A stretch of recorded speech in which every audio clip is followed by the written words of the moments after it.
الحمدللہ رب العالمین والصلاة والسلام علی سید الانبیاء والمرسلین وعلی آلہ واصحابہ اجمعین الی یوم الدین۔ الحمدللہ آج 16 جولائی 2023 کو سنڈے کے دن ہمارا یہ پبلک سیشن نمبر 103 منعقد ہونے جا رہا ہے۔ آپ کے یہ ریئل ٹائم کوسچنز پرچیوں کی شکل میں میرے پاس آ چکے ہیں، انشاءاللہ انہیں ہم بعد میں ڈسکس کریں گے۔ پہلے ایک انٹرنیشنل افیئر کچھ عرصے سے آپ نے میڈیا میں اس کے حوالے سے کافی ساری خبریں سنی ہوں گی، لیکن میں نے جان بوجھ کے اسے نگلیکٹ کیا ہوا تھا۔ لیکن اس ایک مہینے میں کافی سارے لوگوں نے مجھے ای میلز کے ذریعے رابطہ کیا کہ آپ اس ٹاپک کو بھی تھوڑا بہت ایڈریس کریں، اسلامک رولنگز اس اعتبار سے ڈسکس کریں۔ جو 18 جون 2023 کو آلموسٹ ایک مہینہ پہلے ایک سبمرسیبل ٹائٹن کا ایک حادثہ ہوا تھا، جو ٹائٹینک بحری جہاز ڈوبا تھا 15 جولائی 1912 کو۔ اس کے ملبے کو، ڈیبریز کو دیکھنے کے لیے وہ لوگ گئے تھے ایک سیاحت کے طور پر۔ اس کے اعتبار سے اسلامک رولنگز کیا ہیں اس کو انشاءاللہ تعالی میں ڈسکس کروں گا۔ ٹائٹینک آپ کو پتہ ہے ایک اتنا بڑا بحری جہاز تھا کہ جس میں آلموسٹ 2 سے 2,500 لوگ بیٹھ سکتے تھے، اور جس شخص نے اسے ڈیزائن کیا اس کا یہ دعویٰ تھا کہ یہ کبھی ڈوبے گا نہیں۔ ظاہر ایک تکبر کا جملہ اس کی زبان سے نکلا، اور پریکٹیکلی پھر آپ نے دیکھا کہ وہ اپنے پہلے ہی سفر میں ڈوب گیا 1912 کے اندر، اٹلانٹک کے اندر، بحر اوقیانوس جسے ہم کہتے ہیں۔ اور اس کے اوپر 1997 میں ہالی ووڈ نے ایک فلم بھی بنائی تھی، وہ کافی زیادہ ہٹ ہوئی۔ وہ فلم ایگزیکٹلی اس طرح نہیں ہے، کچھ اس میں انہوں نے ظاہر ہے کہ ایسی چیزیں بھی داخل کی ہیں جس کی وجہ سے ذرا نوجوان نسل کا انٹرسٹ پیدا ہو جائے، ادروائز وہ جینوئنلی ایک چین تھی مسٹیکس کی جس کا اینڈ رزلٹ ٹائٹینک کے ڈوبنے پہ ہوا۔ اس کے حوالے سے مختلف آپ کو ویلاگز لوگوں کے مل جائیں گے، پھر میں وہ ریفر کروں گا دھروو راٹھی کو، جو ہمارے پڑوسی ملک انڈیا کے اندر ایک آپ سمجھ لیں ایجوکیشن کے پوائنٹ آف ویو سے بہت بڑی نعمت ہے۔ انہوں نے اس کے حوالے سے ایک تفصیلی ویڈیو بنائی ہے، وہ آپ دیکھیں۔ آلموسٹ 17 ملین لوگ وہ ویڈیو ان کی دیکھ چکے ہیں، فیکٹس اور فگرز کے ساتھ انہوں نے ساری چیزوں کو ڈسکس کیا۔ بہرحال یہ 1912 میں ٹائٹینک ڈوبا تھا، اور 1980s کے اندر نیشنل جغرافک چینل کے لوگ وہ اپنی ویڈیوز کے اعتبار سے ٹریولنگ کر رہے تھے اوشن میں، تو اسی ایکسپیڈیشن کے دوران انہوں نے اس کے ملبے کو دریافت کیا۔ اس کے بعد سے دنیا میں ایک ہلچل مچ گئی، اور بعض لوگ جن کے پاس پیسہ زیادہ ہوتا ہے ان کی یہ خواہش ہوتی ہے کہ ہم جا کے اسے فزیکلی دیکھیں، حالانکہ دیکھنا کیا تھا انہوں نے، وہ ملبہ ہی تھا۔ بہرحال ایک سلسلہ شروع ہوا، اور جو کیپٹلسٹ ہوتے ہیں وہ تو اس طرح کے مواقع کو غنیمت سمجھ کے اویل کرتے ہیں۔ پھر اس طرح کی کمپنیاں بھی بننا شروع ہو گئیں کہ جو لوگوں کو اس ملبے کی سیر کروائیں۔ اسی میں ایک کمپنی اوشن گیٹس کے نام سے انہوں نے ایک ٹائٹین، یعنی وہ ٹائٹینک کی نسبت سے ہی، جس طرح آپ کی وہ قادری چشتیہ نسبتیں ہوتی ہیں نا، تو یہ قادری نسبت عبد القادر جیلانی کی وجہ سے قادری ہے نا، تو یار عبد القادر جیلانی کی وجہ سے اگر قادری ہو سکتا ہے تو ٹائٹینک کی وجہ سے ٹائٹین کیوں نہیں ہو سکتی؟ ٹھیک ہے، تو وہ ایک سبمرسیبل انہوں نے ڈیزائن کیا۔ اس میں میجورٹی پورشن انہوں نے کاربن فائبر کا بنایا ہوا تھا۔ یہ 3 ہی دھاتیں ہیں جو اس اعتبار سے زیادہ سٹریس کو برداشت کر سکتی ہیں، پریشر کو لے سکتی ہیں، سٹیل اور دوسری ٹائٹینیم۔ ٹائٹینیم تو بہت مہنگی دھات ہے، ہمارے یہ میزائل ٹیکنالوجی میں بھی وہ یوز ہوتی ہے، اور تیسری یہ کاربن فائبر۔ لیکن ابھی تک جتنے بھی یہ سبمرسیبلز بنائے گئے تھے یا سب میرینز، یہ دو الگ چیزیں ہیں. سب میرینز آپ دوزیں وہ ہوتی ہیں جن کے اندر پورا سسٹم انجن اور سب کچھ لگا ہوتا ہے, ان کا پورے کا پورا کنٹرول اس کے اندر ہوتا ہے اور وہ خود سے اندر جا سکتی ہیں اور باہر نکل سکتی ہیں. ظاہر ہے وہ پانی کے پوائنٹ آف ویو سے اس میں جب داخل کرتے ہیں اس کا وزن بڑھ جاتا ہے, وہ نیچے چلی جاتی. یہ جو انہوں نے ٹائٹین بنائی ہوئی تھی یہ سبمرسیبل تھی, یہ سب میرین نہیں تھی, یعنی اس کے اندر خود کوئی انجن وغیرہ نہیں تھا. یہ اوپر جو بحری جہاز انہوں نے ایک کھڑا کیا ہوا تھا اسی کے رحم و کرم کے اوپر تھی یہ.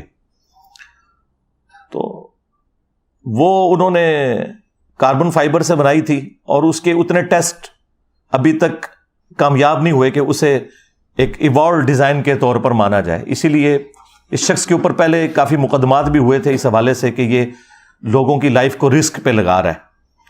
اور وہ بڑے فخری انداز میں, جس طرح ہمارے یہاں پہ ایک پرورٹڈ قسم کی مذہبی نیچر کے لوگ کہتے ہیں نا جی اللہ مالک ہے, اسے جب کہا جاتا تھا کہ بھائی یہ تم لوگوں کی لائف کو رسک پہ ڈال رہے ہو, تو وہ اس کا جواب اپنے انداز میں کہتا تھا کہ جی یہ بات ہے تو پھر کسی کو ڈرائیونگ کے لیے روڈ پہ نہیں آنا چاہیے, کسی کو ایروپلین کی سواری نہیں کرنی چاہیے, ہو سکتا ہے کریش ہو جائے. تو وہ آگے سے یہ جواب دیتا تھا, حالانکہ یہ بالکل الگ چیزیں. آپ ونس اپنے سارے کے سارے معاملات کو سیدھا کر لیں, اس کے بعد آپ اللہ پہ توکل کریں, لیکن یہ نہیں ہو سکتا کہ آپ صرف بسم اللہ پڑھ کے اور ساکٹ میں 2 انگلیاں دے دیں انشاءاللہ ضرور مریں گے. ٹھیک ہے, ہاں. جتنی دعائیں آپ دیکھیں احادیث کے اندر آئی ہیں نا, وہ 7 الفاظ ہیں ناگہانی آفت. جو آپ اپنے اوپر خود اپلائی کرتے ہیں نا, قدرت کا قانون وہ اپلائی ہو جائے گا. اگر کوئی شخص سخت سردیوں میں ننگے پاؤں زمین پہ چلے گا تو انشاءاللہ ضرور بیمار ہوگا, ذہن میں رکھیے گا.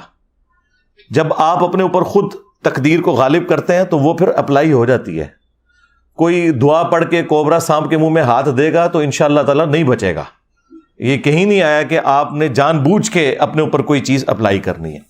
تو ناگہانی آفات کا ذکر ہوتا ہے اس طرح کی احادیث کے اندر, لہذا اس کا ٹرو سینس بھی آپ نے سمجھنا ہے.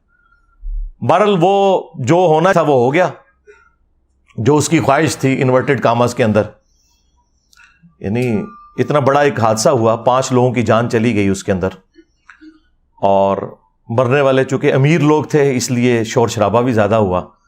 ٹائٹینک کا بھی شور شرابہ اس لیے زیادہ ہوا کہ اس میں سارے امیر لوگ تھے, اور اس میں بھی امیر لوگ کیا, پاکستانی آج کی آپ سمجھ لیں آلموسٹ 7.5 کروڑ روپے کا ایک ٹکٹ تھا. وہ 15 کروڑ میں 2 ٹکٹ خریدے تھے ہمارے وہ جو پاکستانی جو 2 تھے بلینرز, انہوں نے, تو وہ بھی اس میں شہید ہو گئے. بہرحال پیرلل میں اسی وقت آپ دیکھیں کہ یونان کے پاس ایک کشتی کو بھی حادثہ پیش آیا جس کے اندر آلموسٹ 700 لوگ سوار تھے اور 500 سے زیادہ اس میں بھی شہید ہوئے. لیکن اس کی خبر اس طریقے سے دنیا میں نہیں آئی کیونکہ وہ مرنے والے غریب لوگ تھے, تارکین وطن تھے. باقی وہ جو اللیگل طریقے سے جا رہے تھے وہ تو چیز غلط ہے, لیکن انسانی جان کی تو حرمت ہے نا. وہ تو سورۃ المائدہ میں اللہ تعالیٰ نے واضح فرمایا کہ جس نے ایک جان کو بھی ناحق قتل کیا سوائے 2 ایکسیپشنز کے, یا وہ شخص فساد فی الارض کرنے والا تھا یا وہ قتل کے بدلے قتل والا معاملہ, اور وہ بھی جوڈیشری کے تھرو. ان 2 استثناء کے سوا کسی نے اگر کسی ایک جان کو بھی قتل کیا تو گویا اس نے پوری انسانیت کا قتل کر دیا, اور جس نے ایک جان کو بچایا گویا اس نے پوری انسانیت کو بچا لیا. بہرحال وہ غریب لوگوں کا تو اتنا کوئی پرسان حال نہیں تھا. بعد میں جب تھوڑی بہت ہمارے جیسے جن کو آپ لبرلز کہتے ہیں انہوں نے آواز اٹھائی تو اس کی وجہ سے دنیا کو ہوش آیا کہ یار یہ غریب لوگ بھی مرے ہیں, ان کے بارے میں بھی کوئی خبر آنی چاہیے. تو وہ جو 5 لوگ اس حادثے میں جاں بحق ہوئے ان میں اس ٹائٹین کا خود مالک بھی تھا, وہ بھی اس میں بیٹھا ہوا تھا. شاید اسی کی وجہ سے لوگوں کو یہ کانفیڈنس آیا کہ یہ اس کے اندر بیٹھا جا سکتا ہے. لیکن اس کے بیٹھنے سے کیا فرق پڑنا تھا, وہ تو ڈوب گئی. کوئی چھوٹا موٹا سفر نہیں تھا, 12,000 فٹ سمندر کی تہہ کے اندر. تو یہ آلموسٹ آپ سمجھ لیں 4 کلومیٹر بنتا ہے. جہاں پہ جا کے آلموسٹ 400 ٹائمز پریشر زیادہ ہو جاتا ہے جو کہ ہم ساحل سمندر کے اوپر یا سمندر کی اوپر والی سرفیس کے اوپر فیل کرتے ہیں. تو اس کے اندر تو کچومر نکل جائے گا بندے کا اگر وہ پھٹتی ہے. اور وہ پھٹی آپ کو پتا ہے کتنی دیر میں ہے جی؟ 1 ملی سیکنڈ کے اندر, جو آنکھ ریکارڈ بھی نہیں کر سکتی. امپلوڈ ہو گئی. ایک ایکسپلوڈ ہونا نا چیز کا کہ پھٹنا ایسے, ایک ہے کہ باہر سے اتنا پریشر لگا ہے کہ اس کا کچومر نکل گیا. اور اس حادثے نے دنیا کو یہ سبق سکھایا کہ جو لوگ یعنی اسباب کو صحیح طریقے سے اڈاپٹ نہیں کرتے اور پھر اس قسم کے جب حادثات ہوتے ہیں تو اس کے بعد سب سے پہلے اپنے آپ کو ملامت کرنا چاہیے. ہاں, اگر آپ نے اسباب صحیح طریقے سے اڈاپٹ کیے اور پھر کوئی ایک حادثہ ہو جائے وہ ایک معاملہ الگ ہے. اس کے بارے میں تو واضح حدیث موجود ہے صحیح مسلم کے اندر, اے ابو ہریرہ جو چیز تجھے نفع دے اس کے لیے خوب کوشش کرنا, کاہلی نہ کرنا, سستی نہ کرنا, اور پھر اللہ سے مدد طلب کرنا. یہ نہیں ہے کہ آپ خالی پیپر کے اوپر دروشی پڑھ کے پھونک کے آ جائیں, انشاءاللہ فیل ہو جائیں گے. جو چیز تجھے نفع دے اس کے لیے کوشش کرنا, سستی نہ کرنا, کاہلی نہ کرنا, اور پھر اللہ سے مدد طلب کرنا. پھر بھی اگر رزلٹ تیرے خلاف آئے تو پھر کہنا جو اللہ کی مرضی. پھر آپ نے یہ کہنا جو اللہ کی مرضی, اور یہ نہ کہنا کہ اگر یہ ہو جاتا تو اگر وہ ہو جاتا, اگر مگر شیطان کا دروازہ کھول دیتا ہے. یعنی اس کا مطلب یہ نہیں کہ آپ اپنے اس کیجول کو ریوزٹ نہیں کر سکتے, وہ کریں آپ ضرور, لیکن ہوتا ہے نا بعض لوگ پیڑ ڈال کے بیٹھ جاتے ہیں کہ بس میری زندگی ختم ہی ہو گئی جی, بس میرے کو ہو گیا جی. یہ معاملہ نہیں ہونا چاہیے جو آپ بالکل ایک روگ لگا کے بیٹھ جاتے ہیں. کوشش پوری کریں, اپنی طرف سے محنت پٹ کریں, اور اس کے بعد معاملات اللہ کے اوپر چھوڑ دیں. بہرحال یہاں پہ وہ حادثہ ظاہر ایک تکلیف دہ چیز ہے, اور پاکستانیوں کے لیے اس اعتبار سے بھی تھا کہ پاکستانی بھی اس میں بیٹھے ہوئے تھے, اور اس کی وجہ سے ہماری خبروں کے اندر بھی وہ مسلسل چلتا رہا کہ جی اب اتنے گھنٹوں کی آکسیجن رہ گئی ہے اور اب یہ ہونے والا ہے اور وہ ہونے والا ہے. الٹیمیٹلی وہی خبر آئی کہ جو نہیں آنی چاہیے تھی, لیکن بہرحال ایک معاملہ ہو گیا, حادثہ ہوا. اب اس کے اوپر اسلامک رولنگز کیا ہیں؟ سب سے پہلے تو آپ یہ سمجھ لیں کہ یہ جتنا فزیکل فینومینا آف نیچر ہیں, قانون قدرت ہیں, یہ اللہ تعالیٰ کے بڑے محکم قوانین ہیں. اور اگر یہ قوانین اس طریقے سے نہ چل رہے ہوں تو کوئی بھی سائنٹیفک انوینشن پاسبل نہ ہو. اگر آگ 10 دفعہ جلانے کے اوپر صرف 5 دفعہ جلے اور 5 دفعہ نہ جلے, پرابیبلٹی اس کی 50% ہو, تو پھر آپ کوئی انجن ڈیزائن نہیں کر سکتے, نہ ڈیزل انجن نہ پیٹرول انجن. یہ بڑے محکم قوانین ہیں. البتہ اللہ تعالیٰ ان قوانین کا کوئی پابند نہیں ہے, اس سے یہ باہر نہیں ہے. اسی لیے پوری انسانی تاریخ میں اکا دکا مرتبہ اللہ تعالیٰ نے اپنے قانون قدرت صرف پروفٹس کے لیے توڑے, اور اس کی وجہ یہ تھی کہ اللہ تعالیٰ نے ان کی نبوت کو منوانا تھا. لہٰذا ان چیزوں کو ایز اے رول نہیں آپ پیش کر سکتے. کوئی شخص یہ نہیں کہہ سکتا کہ میں بھی عیسیٰ ابن مریم کی طرح اولاد چاہتا ہوں اور میں نے شادی نہیں کرنی. تو وہ سیدہ مریم کے لیے خصوصیت تھی, اسے اسلام نے کبھی رول بنا کے پیش نہیں کیا. چونکہ یہ گاڈ کے قوانین ہے تو گاڈ اپنے قوانین توڑ سکتا ہے, لیکن رول کے طور پہ یہ نہیں ہے. وہ ابراہیم علیہ السلام کے لیے ایک ہی دفعہ آگ ٹھنڈی ہوئی ہے, موسیٰ علیہ السلام کے لیے سمندر میں راستہ ایک ہی دفعہ بنا ہے. اس کے بعد تو مطلب یہ معاملات نہیں ہوئے ہیں, لوگ شہید ہی ہوئے ہیں. رومن امپائرز کی بیٹل فیلڈز کے اندر کئی صحابہ اکرام ہیں جنہیں تیل کے کڑاؤں میں زندہ جلایا گیا ہے, روسٹ ہو گئے ہیں, نہیں بچے. کتنے ہیں جو سمندر میں ڈوب کے غرق ہو گئے, نہیں بچے. تو یہ معاملات جنرل رول نہیں ہے. جنرل رول اللہ تعالیٰ کے جو ہے وہی فزیکل فینومینا آف نیچر ہے, اور وہ اسی طریقے سے چلتے ہیں, اور ان کے اوپر کسی کا زور نہیں ہے. وہ آپ نے تمام اسباب اڈاپٹ کرنے ہیں. دیکھیں اللہ تعالیٰ ان تمام چیزوں کو اپنی طرف منسوب کرتا ہے. وَلَهُ الْجَوَارِ الْمُنْشَآتُ فِي الْبَحْرِ كَالْأَعْلَامِ, اور اسی کے ہیں جہاز جو سمندروں میں تیر رہے ہیں پہاڑوں کی مانند. وہ اس وقت بڑے بڑے بادبان والے جہاز ہوا کرتے تھے, تو اللہ نے فرمایا یہ میرے ہیں جو کہ یہ تیر رہے ہیں, اور یہ اللہ کے حکم سے تیر رہے ہیں. یہ سارے کے سارے معاملات اللہ تعالیٰ اپنی طرف اس لیے منسوب کرتا ہے کہ فزیکل فینومینا آف نیچر جو ہے، جو قدرت کے قوانین ہیں، یہ اللہ تعالیٰ نے محکم بنایا ہے. اگر یہ چیزیں نہ ہوں تو کوئی بھی چیز پاسبل نہ ہو. وہ ہمارے ایک فزکس کے پروفیسر ہیں ہود بھائی، وہ کہتے ہیں میں جہاز میں بیٹھا ہوا تو ایک بندے سے میں نے پوچھا یہ جہاز کون اڑا رہا ہے، تو اس نے کہا اللہ اڑا رہا ہے. تو وہ کہنے لگے کہ دیکھیں لوگ ہر چیز کو اس طرح منسوخ کرتے ہیں، تو ایک پورشن تو اس کا درست ہے، اللہ ہی اڑا رہا ہے. آج بوئنسی ختم ہو جائے تو یہ ہوائی جہاز نہیں اڑ سکتے. ایئر پاکٹس، میں نے خود سفر کیا ہے، بعض اوقات ایئر فلائٹ کے دوران ایئر پاکٹس آتی ہیں اور سینکڑوں فٹ اچانک جہاز نیچے آ جاتا ہے کیونکہ نیچے ہوائی غائب ہوئی ہوتی ہے وہاں پہ. تو یہ فورس آف بوئنسی اللہ تعالیٰ نے رکھی ہے. سائنس جو ڈیل کرتی ہے نا وہ فزیکل فینومینا آف نیچر سے کرتی ہے. ہاں، اور یہ سائنس کی عاجزی ہے کہ وہ اس سے پیچھے نہیں جاتی. وہ آپ کو یہ بتائے گی کہ یہ جو زلزلہ آتا ہے یہ ٹیکٹونک پلیٹس کی ڈسٹربنس کی وجہ سے آتا ہے. اب ان سے یہ پوچھیں کہ یہ ایسا کیوں ہوتا ہے اور کس وقت میں ہوتا ہے، وہ کہتے ہیں it is physical phenomena of nature.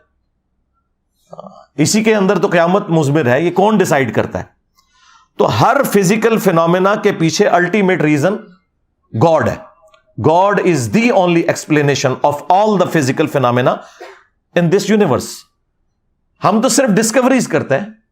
Newton نے ڈسکوری کی ہے کہ گریویٹیشنل فورس ہے جو کہ کوئی بھی دو میٹیریل باڈیز ہیں وہ آپس میں ایک دوسرے کو اس فورس کی وجہ سے کھینچ رہی ہیں، جو ڈائریکٹلی پروپورشنل ہے ان کے ماسز کے اور انورسلی پروپورشنل ہے ان کے درمیان جو ڈسٹنس ہے اس کے اسکوائر کے.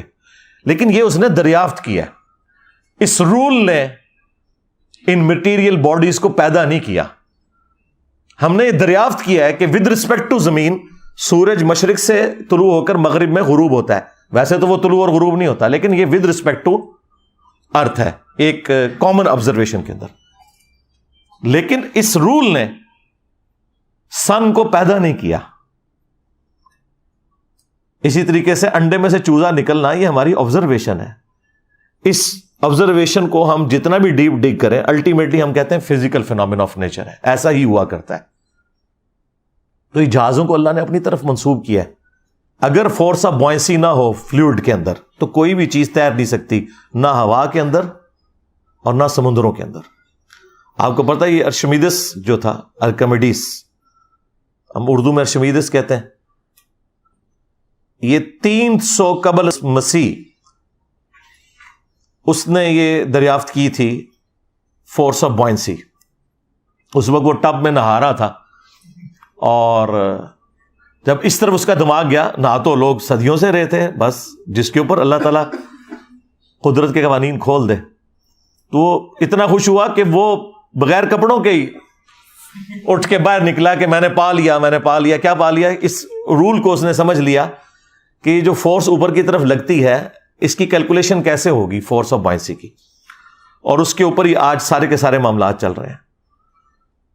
ایک سوئی سمندر میں ڈوب جاتی ہے لیکن لاکھوں ٹن وزنی جہاز نہیں ڈوبتا. کیوں؟ کہ وہ فورس آف بوئنسی کا جو قانون ہے اس کو مد نظر رکھتے ہوئے بنایا جاتا ہے. فورس آف بوئنسی یہ ہے کہ جب بھی کوئی فلوٹنگ آبجیکٹ سمندر یا پانی میں رکھا جائے تو جب وہ پانی کے اندر ڈوبنے لگتا ہے، یہ پانی کے اوپر رکھا جاتا ہے تو وہ پانی کو ڈسپلیس کرتا ہے. وہ جتنا پانی ڈسپلیس کرتا ہے، آپ دیکھتے ہیں بحری جہاز بھی کچھ ڈوبا ہوا ہوتا ہے کچھ باہر نکلا ہوتا ہے، وہ جتنا پانی ڈسپلیس کرتا ہے نا اس پانی کا جتنا وزن ہے نا اس وزن کے برابر فورس اوپر کی طرف لگتی ہے، اسے فورس آف بوئنسی کہتے ہیں. اگر وہ فورس اس جہاز کے وزن کے برابر ہو پھر تو وہ جہاز تیر سکتا ہے، یا زیادہ ہو تب تو تیر سکتا ہے، لیکن اگر جہاز کا وزن اس سے زیادہ ہو جائے پھر جہاز ڈوب جائے گا. تو بحری جہاز یہ آپ کو دیکھنے میں اسٹیل کی سٹرکچر نظر آ رہی ہے لیکن اندر سے ہالو بنائے جاتے ہیں تاکہ جو اتنا بڑا سرفیس ایریا ہے اس کے اندر اس کا وزن کم ہو، اس کی ڈینسٹی کو کم کرنے کے لیے. وہ سارے کا سارا نہیں لوہے کا بنا ہوا ہوتا، اندر ساری ہوا ہے، صرف ایک چادر ہی ہے یا اندر ایک اسٹیل سٹرکچر ہے تھوڑے تھوڑے فاصلے کے اوپر ٹرسز کی فارم کے اندر. تو اسی لیے ہوائی جہاز ہوا میں اڑتے ہیں کہ وہ فورس آف بوئنسی کو اوور کم کر لیتے ہیں اور وہاں وہ آپ چیز اپلائی کرتے ہیں جیٹ انجن کے ذریعے. ظاہر ہے کہ وہ جہاز کو آپ جتنا بھی ہلکا بنائیں ہوا سے زیادہ ہلکا تو نہیں بنا سکتے، تو وہاں پہ پھر ہم انجن کو یوز کرتے ہیں تاکہ فورس آف بوائنسی جو ہے وہ پلس یہ سپورٹ کر سکے کہ وہ اڑ سکے۔ اور یہاں پر جو بحری جہاز ہے ان کے اندر اس کی ڈیزائننگ ایسے کی جاتی ہے۔ البتہ جو سب میرینز ہیں جو ڈوب جاتی ہیں پانی کے اندر، ان کو وزنی بنایا جاتا ہے، اور وہ وزنی بنانے کے لیے ان کے اندر انہوں نے کمپارٹمنٹس رکھے ہوتے ہیں، پانی اندر سک کرتے ہیں پمپس کے ذریعے، اور اس کا وزن جو ہے وہ بڑھ جاتا ہے، یعنی اس کا وزن جو ہے فورس آف بائنسی سے زیادہ ہو جاتا ہے، اس لیے وہ اندر چلی جاتی ہے، اور جب باہر نکلنا ہوتا ہے وہ پمپس کے ذریعے پانی کو باہر نکالتے ہیں، وہ باہر آ جاتی ہے۔ تو یہ ایک اس کا بیسک پرنسپل ہے۔ بہرحال یہاں پر جو یہ سبمرسیبل تھی یہ باہر نہیں نکل سکی، اندر ہی سب کا کچومر نکل گیا، اور اس کے بعد پھر مختلف قسم کی گفتگو لوگوں میں ہونا شروع ہو گئی کہ کسی نے کہا یہ حرام موت مر گئے ہیں، کیا ضرورت تھی اتنا پیسہ خرچ کرنے کی، اور کسی نے کہا جی شہید ہو گئے ہیں۔ بہرحال یہ دونوں ایکسٹریم رویے ہیں۔ میرا خیال ہے کہ کوئی حرج نہیں ہے اگر کوئی شخص اس اعتبار سے اگر کوئی ریلائبل سواری ہے اور اس میں سفر کرنا چاہتا ہے، خواہ وہ ہوائی جہاز ہو یا سبمرسیبل ہو یا سب میرینز ہوں یا بحری جہاز ہوں، بشرطے کہ وہ تمام کے تمام رولز کو کنسیڈر کر کے بنائے گئے ہوں، تو اس میں کوئی حرج نہیں ہے، اس کا رائٹ ہے۔ اگر کسی کو اللہ نے پیسہ دیا ہے تو چاہے وہ ہوائی جہاز میں مہنگے والا ٹکٹ لے کے سفر کرے، خواہ وہ کسی سبمرسیبل میں اس اعتبار سے سفر کرے، تو یہ جواز کی حد تک تو درست ہے۔ لیکن یہ بات درست ہے کہ اس سے زیادہ حقدار وہ لوگ ہیں جن کے پاس 2 وقت کی روٹی نہیں کھانے کے لیے، ان کے اوپر پیسہ لگایا جائے بجائے اتنے مہنگے کاموں میں لگانے کے۔ اور میرا خیال ہے وہ انہوں نے کیا دیکھنا تھا، اس سے بہتر تو ہم بڑی سکرین کے اوپر دیکھ لیتے ہیں، ادھر تو سکرین بھی چھوٹی سی تھی، اس میں سے کیا نظر آنا تھا۔ اس سے بہتر فارم میں ہم گھر بیٹھ کے اپنے ایئر کنڈیشن کمرے کے اندر وہ سارے کے سارے مناظر دیکھ سکتے ہیں۔ بہرحال قرآن حکیم میں اللہ تعالیٰ نے مختلف مقامات کے اوپر زمین میں سیر کرنے کا، چلنے پھرنے کا حکم دیا ہے، لیکن وہ سب کچھ عبرت کے لیے ہے، اور اس اعتبار سے آپ کو ضرور سفر کرنا چاہیے۔ اسلام گاڈ اورینٹڈ ہے۔ اسلام میں ہے کہ آپ کوئی بھی ایکٹیویٹی پرفارم کر رہے ہیں، اگر خدا کو بیچ میں انوالو کر لیتے ہیں تو وہ آپ کا دین ہے۔ اس اعتبار سے سورۃ الحج میں 2 آیات ہیں، آیت نمبر 45 اور 46۔ اعوذ باللہ من الشیطان الرجیم، بسم اللہ الرحمن الرحیم۔ فَكَأَيٍّ مِّن قَرْيَةٍ أَهْلَكْنَاهَا، اور کتنی ہی بستیاں ایسی ہیں جن کو ہم نے ہلاک کر دیا، وَهِيَ ظَالِمَةٌ فَهِيَ خَاوِيَةٌ عَلَىٰ عُرُوشِهَا، جو کہ ظالم تھیں، نافرمان تھیں، اور آج وہ الٹی پڑی ہوئی ہیں، کھنڈرات کی شکل میں دیکھی جا سکتی ہیں۔ وَبِئْرٍ مُّعَطَّلَةٍ، اور کتنے ہی کنویں ہیں جو کہ خشک ہو چکے ہوئے ہیں۔ وَقَصْرٍ مَّشِيدٍ، اور کتنے ہی قلعے ہیں جو کہ ویران ہو چکے ہیں۔ آپ نے یہ دونوں چیزیں اگر پریکٹیکلی دیکھنی ہے تو یہ قلعہ روتاس جہلم میں موجود ہے، اس کے اندر آپ کو بڑے بڑے کنویں بھی نظر آئیں گے۔ ایک بہت بڑا کنواں ہے جہاں سیڑھیوں سے ہاتھی اتر کے پانی پیا کرتے تھے، اور باقی اس کے کھنڈرات بھی آپ کو قلعے کے نظر آ رہے ہیں۔ تو اللہ تعالیٰ فرما رہا ہے کہ یہ تمام چیزیں جو ہے یہ اللہ تعالیٰ کی اس اعتبار سے نشانیاں ہیں۔ افلم یسیروا فی الارض، تو کیا انہوں نے زمین میں سیر کر کے گھوم پھر کے نہیں دیکھا؟ فتکون لہم قلوب یعقلون بہا، تو کیوں نہ ایسا ہوا کہ ان کے دل ہوتے جس سے یہ سوچتے۔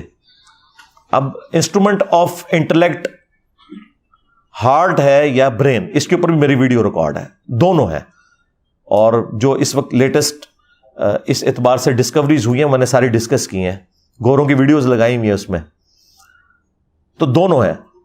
وَآذَانٌ يَسْمَعُونَ بِهَا، یا ان کے کان ہوتے جس سے یہ سنتے۔ فَإِنَّهَا لَا تَعْمَى الْأَبْصَارُ، تو بے شک آنکھیں اندھی نہیں ہوتی، وَلَٰكِن تَعْمَى الْقُلُوبُ الَّتِي فِي الصُّدُورِ، بلکہ دل اندھے ہو جاتے ہیں جو سینوں میں ہے، اور دل سے مراد عقل، وہ سینے میں بھی ہو سکتی ہے، وہ دماغ میں بھی ہو سکتی ہے، دونوں چیزیں درست ہیں۔ تو اللہ تعالیٰ فرما رہا ہے کہ یہ عبرت حاصل کرو کہ موت کی تلوار تمہارے اوپر لٹک رہی ہے۔ اس اعتبار سے ٹائٹینک کا ملبہ، ڈیبریز دیکھنا، وہ بھی اسی کیٹیگری میں فال کرتا ہے کہ اتنی وجاہت کے ساتھ لوگ نکلے تھے اور موت کا شکار ہوئے۔ اس سے آپ عبرت حاصل کریں، انہیں کوئی برا نہیں کہنا، لیکن اس میں احتیاط کا پہلو اپنی جگہ ہونا چاہیے. وہ قرآن میں واضح یونیورسل ٹروتھ آیا ہے، وَلَا تُلْقُوا بِأَيْدِيكُمْ إِلَى التَّهْلُكَةِ، اپنے ہاتھوں سے اپنے آپ کو ہلاک مت کرو. کوئی بھی کام جو آپ کو موت کی طرف لے جائے بے احتیاطی والا، وہ اسلام نے حرام کیا ہے. اسی کے تحت میں نے کہا کہ سگریٹ پینا حرام ہے، کیونکہ یہ سلو پوائزننگ ہے. جو شخص بلڈ پریشر کا مریض ہو چکا ہے اور وہ جان بوجھ کے زیادہ نمک استعمال کرتا ہے تو وہ سلو پوائزننگ کر رہا ہے، اس کے لیے حرام ہے یہ، کیونکہ صحت کی بھی تو آپ نے حفاظت کرنی ہے. وَلَا تُلْقُوا بِأَيْدِيكُمْ إِلَى التَّهْلُكَةِ، اپنے ہاتھوں سے اپنے آپ کو ہلاکت میں مت ڈالو. ہر وہ کام جو بے احتیاطی کے اوپر مبنی ہے، ایک شوگر کے مریض کے لیے زیادہ چینی کا استعمال، ایک بلڈ پریشر کے مریض کے لیے زیادہ نمک کا استعمال، یہ تمام کی تمام چیزیں ہیں جو آپ کو موت کی طرف لے کے جاتی ہیں. اور زندگی ایک نعمت ہے، اس سے بڑی کوئی نعمت نہیں ہے، اس کی قدر کرنی ہے.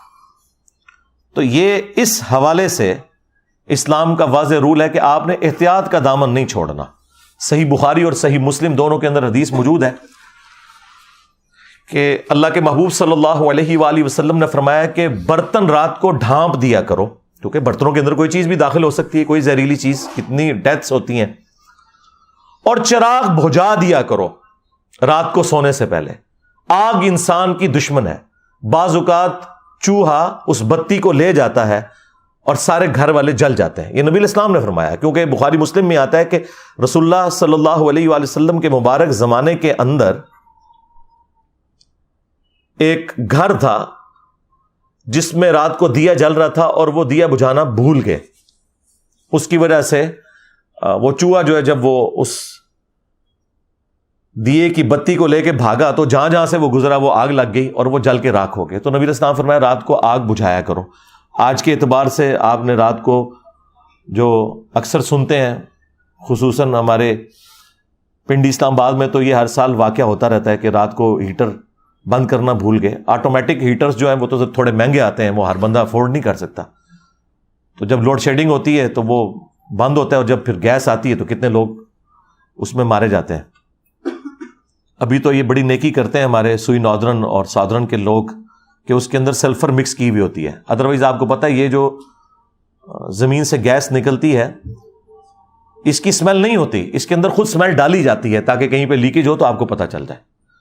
بہرحال نبی اسلام کے زمانے میں وہ چوہا بتی اس لیے لے گیا تھا کہ اس وقت جو دیے تھے وہ کھانے والے تیل میں بنائے جاتے تھے. اس زمانے میں مٹی کا تیل دریافت نہیں ہوا تھا. مٹی کا تیل اگر چوہا پی لے تو مر جائے گا. ہاں، کئی لوگوں کو جن کو جوئیں پڑی ہوتی ہیں تھوڑا سا وہ مٹی کا تیل لگائیں، یا کسی کے وہ دانت میں ایشوز ہوتے ہیں تو وہ لگاتے ہیں، تو وہ تو ایک زبردست اس اعتبار سے کیورنگ چیز بھی ہے. تو وہ اس زمانے میں مٹی کا تیل نہیں، وہ کھانے کا تیل ہوتا تھا. امیر لوگ زیتون کا تیل استعمال کرتے تھے، عام غریب لوگ جو ہیں دوسرا گھر میں کوئی گھی جو نکالا جاتا ہے اس کو یوز کرتے تھے. تو وہ ظاہر ہے کہ وہ ایک مرغوب غذا ہے چوہے کی، تو وہ اس کو کھانے کے چکر میں آتا تھا، اور وہ تو پھر جل رہا ہے اور پھر جہاں جہاں سے گزرے گا آگ لگے گی. یہ جو مٹی کا تیل ہے یا ڈیزل ہے یا پیٹرول ہے، یہ تو میرے بھائی اس کو تو 200 سال بھی نہیں ہوئے.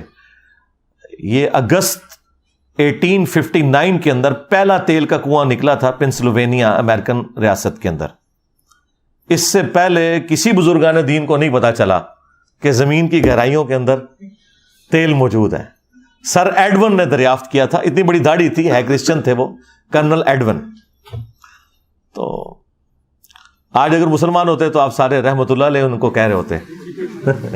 تو بزرگ تو پھر ان کو مانے نا، ان کو بھی حساتی طور پہ یہ سارا ہوا. وہ آج تک انہوں نے وہ کنواں تیل کا باقی رکھا ہوا ہے. لوگ اس کی زیارت کے لیے آتے ہیں کہ پہلی دفعہ انسانیت کو پتہ چلا کہ زمین کے نیچے اتنا بڑا خزانہ موجود ہے تیل کی شکل کے اندر. تو میرا معصومانہ سوال ہے، جو یہ بزرگ دعویٰ کرتے تھے کہ جی وہ نیچے دیکھا تو 7 زمینیں کراس ہو گئیں اور اوپر دیکھا تو عرش تک پہنچ گیا، ان کو تیل نہیں نظر آیا؟ اور جدھر یہ لوگ جایا کرتے تھے مکہ مدینے کے اندر، وہاں تو 1960s میں جا کے تیل نکلا ہے. یہ بزرگ وہاں جا کے کیا کرتے رہے ہیں؟ ان سے کیوں نہیں تیل نکلا؟ تو اس کا مطلب یہ بالکل جھوٹ بولتے ہیں آپ سے. دنیا کو اللہ نے بقدر ایفرٹ رکھا ہوا ہے. اور یہ اس حوالے سے نبی الاسلام کی ایک حدیث کے سارے معاملات کلیئر کر دے گی. مسلم شریف میں اوپر تلے 3 احادیث موجود ہیں کہ نبی الاسلام کے مبارک زمانے کے اندر نر اور مادہ کا ملاپ کروایا جاتا تھا اچھی کھجور کی پروڈکٹ لینے کے لیے. تو نبی علیہ السلام ایک جگہ سے گزرے اور لوگ اس طرح کر رہے تھے, تو آپ نے فرمایا ایسا نہ کرو تو کیا ہے؟ ان کا یا رسول اللہ ہماری فصل کم ہوتی ہے. نبی علیہ السلام یہ کہہ کے وہاں سے چلے گئے. انہوں نے خود سے اسے کنسیو کیا کہ نبی علیہ السلام نے اسے پسند نہیں فرمایا. انہوں نے اس سال وہ معاملہ نہیں کیا اور ان کی فصل کم ہوگی, اور شکایت لے کے نبی علیہ السلام کے پاس آ گئے, کیونکہ اس زمانے میں 295C نہیں تھی. ان کا یا رسول اللہ آپ نے مشورہ دیا اور دیکھیں ہماری فصل کم ہو گئی ہے. اور یہ مولانا شریف نہیں ہے, صحیح مسلم شریف ہے, 3 احادیث ہیں, اور اس کے اوپر باقاعدہ باب باندھا گیا ہے کہ کن معاملات میں نبی علیہ السلام کی اطاعت کرنا واجب ہے اور کس میں نہیں ہے. یہ ہمارے نبی کا ہی حوصلہ ہے. یہاں تو جاہل لوگ ہیں, انہیں مسئلہ نہ بھی پتا ہو تو کوئی نہ کوئی جھوٹ سچ مکس کر کے بتا دیتے ہیں. نبی علیہ السلام کے پاس جب شکایت آئی تو آپ نے فرمایا میں نے تو منع تو نہیں کیا تھا. ان کا یا رسول اللہ ہم نے تو یہی سمجھا. تو آپ علیہ السلام نے فرمایا کہ اگر میں دین کے حوالے سے تمہیں کوئی مشورہ دوں اللہ کے ریفرنس سے, وہ لے لیا کرو. البتہ تمہارے دنیاوی امور کے اندر اگر میں کوئی مشورہ دوں تو وَأَنْتُمْ أَعْلَمُ بِأَمْرِ دُنْيَاكُمْ, تم دنیا کے کاموں کو مجھ سے بہتر سمجھتے ہو. ظاہر نبی علیہ السلام کا تو ایکسپیرینس نہیں تھا کھجور کی فصل کے اعتبار سے, آپ کا ایکسپیرینس تھا بھیڑ بکریاں چرانے کے اعتبار سے, تجارت کے اعتبار سے. اور نبی علیہ السلام نے کوئی اس میں شرمندگی محسوس نہیں کی کہ تم دنیا کے کاموں کو مجھ سے بہتر سمجھتے ہو. اگر میں دینی معاملے میں کوئی مشورہ دوں وہ لے لو, دنیا میں کوئی مشورہ دوں تو تم بہتر سمجھتے ہو, اگر وہ مشورہ درست ہو تو لے لو, ادروائز وہ میری رائے ہے. ٹھیک ہے. آج لوگ اعتراض کرتے ہیں کہ جی نبی علیہ السلام نے ایٹم بم بنانے کا طریقہ کیوں نہیں آپ کو بتایا؟ اس لیے کہ نبی علیہ السلام ہمارے ہدایت کے امام تھے, انہیں اللہ تعالیٰ نے اس فیلڈ کے لیے نہیں بھیجا ہوا تھا. قرآن بھی کوئی سائنس کی کتاب نہیں ہے, سائنس کی کتاب ہے. فزیکل فینومینا آف نیچر جو ایک کامن آبزرویشن کے اندر ہے, باقی اتنی ڈیٹیلز تو بتانے کی ضرورت نہیں ہے, وہ انسانیت نے وقت کے ساتھ خود لرن کرنی ہے. جب اللہ نے آپ کو برین دے دیا ہے تو کریٹر آف برین جو ہے اس نے اتنی بڑی دولت آپ کو دے دی ہے کہ اس کے بعد کوئی اور ذریعہ نہیں ہے جس کو آپ کہیں کہ یہ سب سے بڑا ذریعہ ہو سکتا ہے خدا تک پہنچنے کا. دماغ بہت بڑا ذریعہ.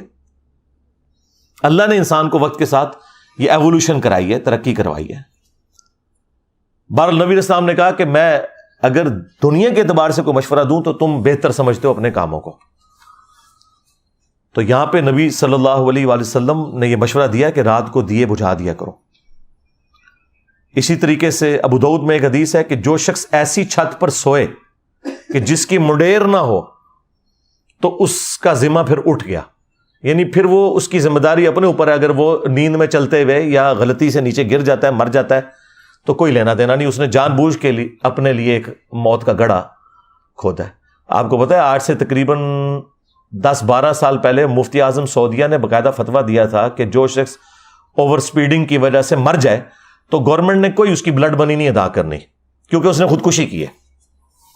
ظاہر ہے بھی یہ چیزیں ڈیزائن ہوئی ہوئی ہیں نا, آپ ان لمٹس کو کراس کرتے ہیں تو اس کا یہ مطلب نہیں ہے کہ اگر آپ 2 دفعہ بچ گئے تو تیسری دفعہ بھی بچ جائیں گے, یہ ضروری تو نہیں ہے. تو اپنی وہ ساری احتیاطیں لے کے چلنی ہے. تو نبی علیہ السلام کا یہ فرمانا کہ جو بغیر منڈیر کے چھت پہ سوئے اس سے ذمہ اٹھ گیا, اب وہ خود ذمہ دار ہے اپنے معاملات کا. مطلب یہ ہے کہ آپ نے پوری احتیاط کر کے چلنا ہے. ہاں پوری احتیاط کی, اس کے بعد کوئی کیٹاسٹرافک کنڈیشن آ گئی تو ٹھیک ہے, وہ اللہ تعالیٰ کی طرف سے کسی شخص کا دنیا سے ایگزٹ ویسے ہی لکھا ہوا تھا. کسی نے شیر کے منہ میں جانا ہے, کسی نے ایئر کریش کے ذریعے مرنا ہے, کسی نے ہارٹ فیلئر سے مرنا ہے, کسی نے کڈنی فیلئر سے مرنا ہے, کسی نے روڈ ایکسیڈنٹ میں مرنا ہے.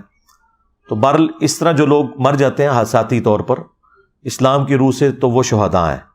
بخاری اور مسلم دونوں میں حدیث موجود ہے کہ نبی صلی اللہ علیہ وآلہ وسلم نے فرمایا 5 قسم کے لوگ شہید ہیں. نمبر 1 طاعون کے مرض میں, یعنی کوئی بھی یہ جو وبائی امراض ہیں ان میں اس وقت ایک سمبل کے طور پر طاعون تھا.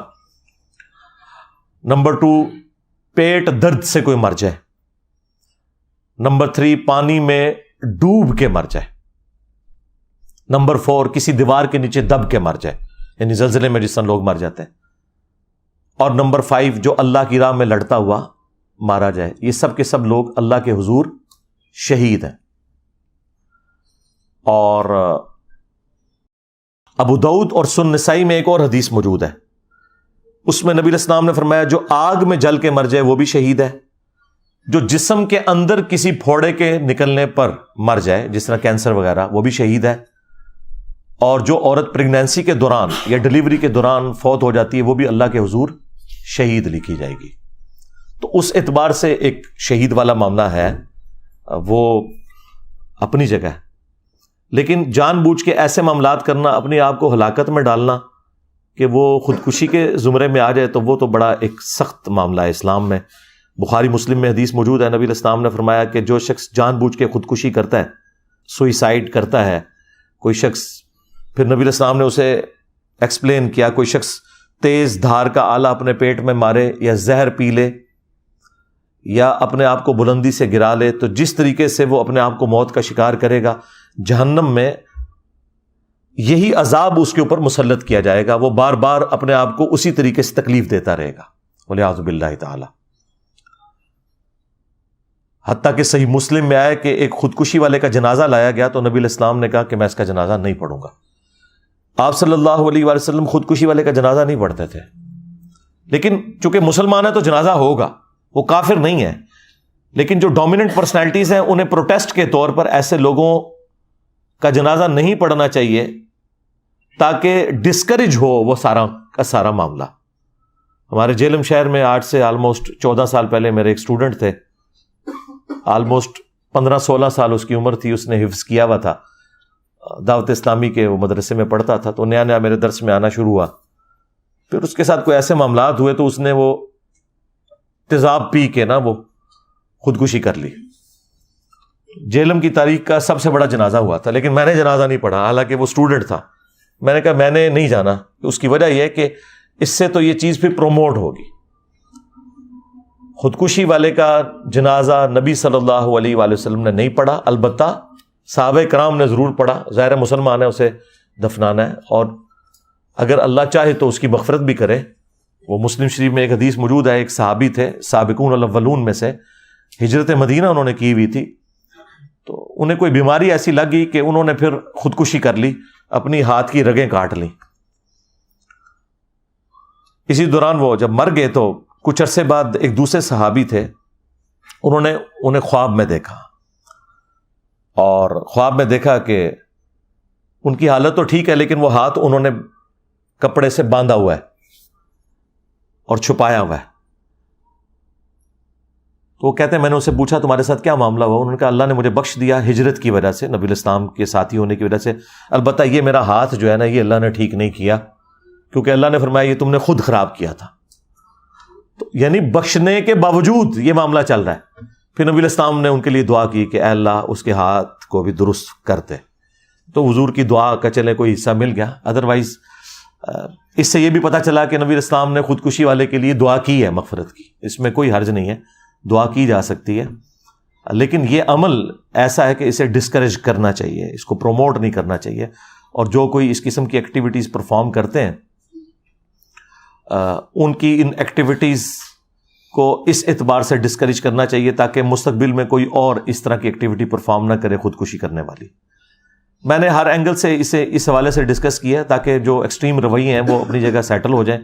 بعض لوگ جو ہیں وہ اسی شہادت کی کیٹیگری میں فال کروا رہے ہیں کہ جی پانی میں ڈوب کے مر گئے ہیں، اور بعض لوگ کہہ رہے ہیں نہیں انہوں نے خودکشی کر لی ہے، انہوں نے جان بوجھ کے ایسا معاملہ کیا ہے۔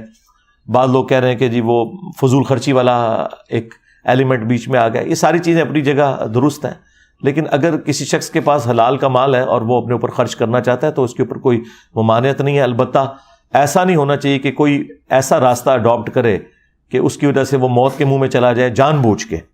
ہاں اگر احتیاط پوری کی ہوئی ہے تو ٹھیک ہے، کوئی حرج نہیں، اس کے بعد اگر کوئی شخص اس طرح کے حادثے کا شکار ہوتا ہے تو کوئی ایسا معاملہ نہیں ہے، لیکن اپنی طرف سے احتیاط پوری ہونی چاہیے۔ تو یہ میں نے ایک ادھار تھی گفتگو، میں نے اس وقت اس لیے نہیں کی کہ میں کوئی اس کو اتنی انٹرسٹ کی چیز سمجھ نہیں رہا تھا، کیونکہ ظاہر ہے ڈسکشن بھی اتنی ہو رہی تھی میڈیا کے اندر، لوگوں کو سمجھ آ رہی تھی کہ یہ کیا ہوا، لیکن اس کا یہ والا جو ایک پہلو تھا اسلام کے پوائنٹ آف ویو سے کیا اوپینین ہونا چاہیے اس قسم کی سیاحت کا، اور خدا نخواستہ اس دوران کوئی مارا جائے۔ اسی طریقے سے لوگ جو ہے یہ کوپہمائی والا معاملہ بھی کرتے ہیں، کوئی حرج نہیں ہے، لیکن گریجولی کریں۔ اب یہ کوئی بہادری نہیں ہے کہ بغیر آکسیجن کے جی اتنے میں نے بلندی پہ چلا گیا ہوں. یعنی اپنی احتیاط تو ساری کی ساری کرنی ہے. ہماری انجینئرنگ کی فیلڈ کے اندر بھی یعنی میں تو کسی کو اس طرح کام کرتے ہوئے دیکھوں تو میں اسے ڈانٹتا ہوں. کوئی گرائنڈر چلا رہا ہے اور اس نے چشمہ نہیں لگایا ہوا, ٹھیک ہے, اسی طریقے سے ماسک نہیں پہنا ہوا, تو یہ آپ انہیل کر رہے ہوتے ہیں ہر چیز, اور بعض اوقات پھر آپ کو پتا ہے کوئی اتنی سی چھوٹی سی ایک ڈیبری ٹوٹ کے کسی مٹیریل کی آنکھ میں جا کے لگتی ہے, بینائی ضائع ہو جاتی ہے, تو اس سے پہلے آپ وہ احتیاط کیوں نہیں کرتے؟ اسی طریقے سے جو مشین کے اوپر کھڑے ہونے والے لوگ ہیں انہیں بالکل یہ شلوار قمیض نہیں پہننی چاہیے. کتنے لوگوں کی ڈیتھ ہوگی اس کی وجہ سے. وہ مخصوص لباس ہے جو آپ نے پہننا ہے. موٹر بائک پہ آپ بیٹھے ہوئے ہیں تو آپ نے ہیلمٹ کا استعمال ضرور کرنا ہے, اور وہ خالی اوپر پہننا نہیں ہے, اس کو نیچے سے ایسے لاک بھی کرنا ہے تاکہ جب آپ زمین پہ گرے ہیں تو وہ ہیلمٹ آپ کے سر کو بچائے. ادروائز اگر یہ لاک نہیں ہوگا تو ہیلمٹ پہلے اتر کے سائڈ پہ ہوگا, سر آپ کا پھر زمین کے اوپر لگ جائے گا. اس طریقے سے اگر گاڑی میں بیٹھے ہوئے ہیں تو سیٹ بیلٹ آپ نے باندھنی ہے. میں جب بھی بیٹھتا ہوں, ڈرائیور باندھے نہ باندھے, میں نے ضرور باندھنی ہوتی ہے اگر میں فرنٹ سیٹ پہ بیٹھا ہوں. آپ نے اپنی احتیاط پوری کرنی ہے, اس کے بعد اللہ کی مرضی. لیکن اگر آپ احتیاط نہ کریں اور آپ کہیں میں دعاؤں کے بلبوتے کے اوپر یہ سارے کے سارے معاملات چلاؤں گا, تو میرے بھائی ایسا نہیں ہوا کرتا, بالکل ایسا نہیں ہوتا, ایسا تو نہیں ہوتا. ہاں, وہ سارے کے سارے معاملات آپ نے لے کے چلنے ہیں. آپ دیکھیں نبی علیہ السلام نے میدان جنگ میں خود پہنا ہے, وہ سر کے اوپر ٹوپی پہنی جاتی تھی لوہے کی, ٹھیک ہے, زرہ بھی استعمال کی ہے, ہر چیز کی ہے. اس کے بعد آپ اللہ کے اوپر توکل کریں. ایسا نہیں ہو سکتا کہ آپ بسم اللہ پڑھ کے تو جناب میدان جنگ میں اتر جائیں اور آپ کہیں کہ جی اللہ بچائے گا. اس طرح نہیں ہے. وہ اللہ نے تو بچانے کے اسباب آپ کو بتائے ہوئے ہیں, لیکن آپ خود اگر اپنے آپ کو موت کے منہ میں دھکیلیں گے تو پھر اللہ تعالیٰ کی تقدیر ہی آپ کے اوپر غالب آئے گی. جو اللہ تعالیٰ کے رولز ہیں وہ اسی طریقے سے اپلائی ہوں گے. صلو علی محمد وآل محمد, اللہم صلی علی محمد وعلی آل محمد واصحاب محمد وازواج محمد وامت محمد اجمعین الی یوم الدین, آمین.